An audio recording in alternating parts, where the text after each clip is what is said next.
প্রকৃতি আমার প্রাণ, প্রকৃতি আমার প্রাণ। প্রকৃতিতে ঘুরতে আমি ভালোবাসি। আজকের আবহাওয়াটা অত্যন্ত খুবই ভালো এবং খুবই মনোরম একটি পরিবেশ, তাই ঘুরতে চলে আসলাম।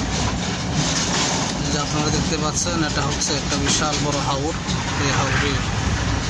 এই হাওরের অনেক ঐতিহ্য রয়েছে,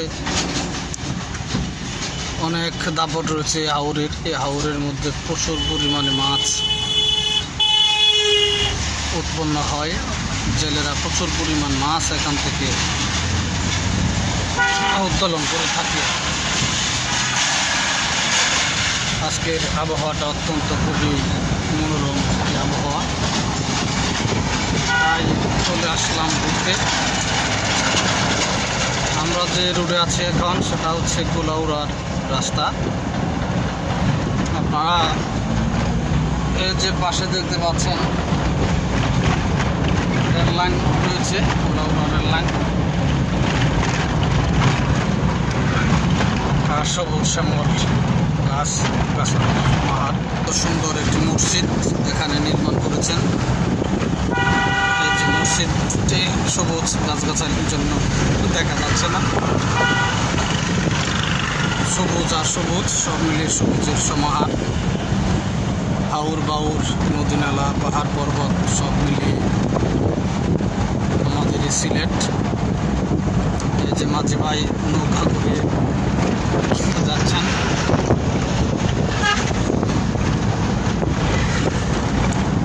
গাড়ি প্রচণ্ড গতিতে চলছে কুলাউড়ার উদ্দেশ্যে।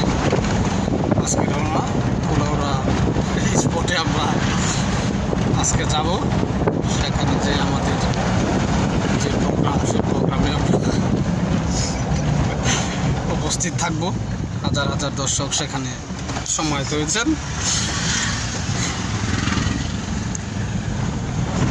এটা হচ্ছে একটা ব্রিজ, এটা কুলাউড়ার একটা ব্রিজ, অনেক পুরাতন ব্রিজ। যে কত সুন্দর নদী, আল্লাহ তাআলার কত সুন্দর সৃষ্টি। নদী তার পানি তার নিজস্ব গতিতে চলে যাচ্ছে। এই যে অপর প্রান্তে হচ্ছে একটা রেল লাইন, নদীর উপর দিয়ে কত সুন্দর বয়ে যাচ্ছে। কুলাউড়া জংশন টু কদমতলী জংশনে। আর যে বাজারটা আপনারা দেখতে পাচ্ছেন, এটা হচ্ছে ফেঞ্চুগঞ্জ বাজার। এখানে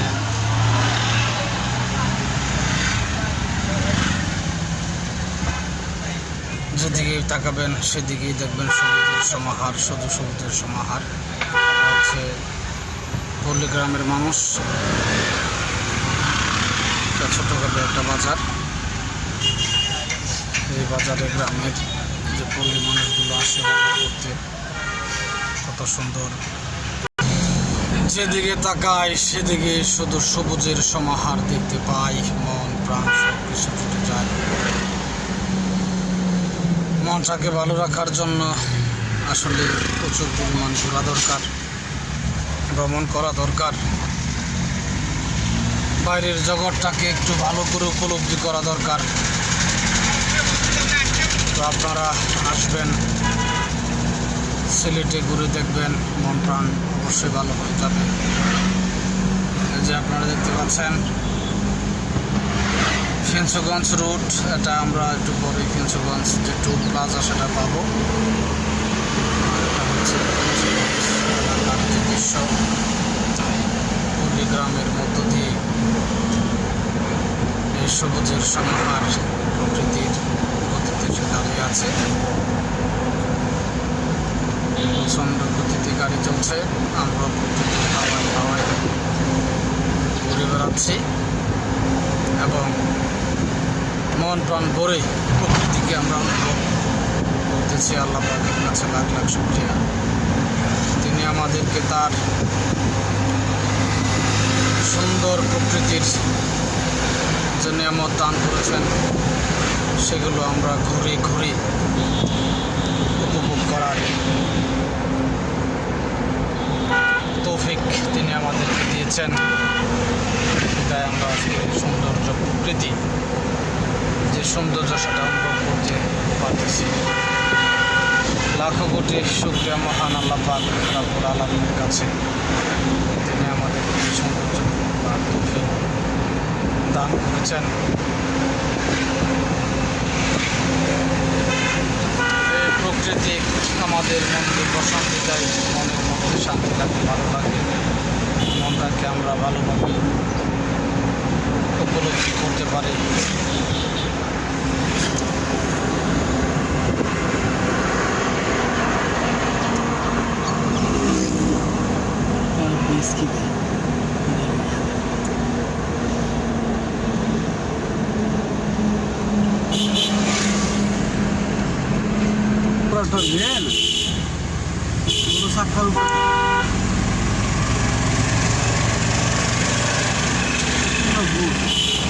চিন্তা করা যায়, এগুলো চিন্তা করা যায়, চিন্তা করছে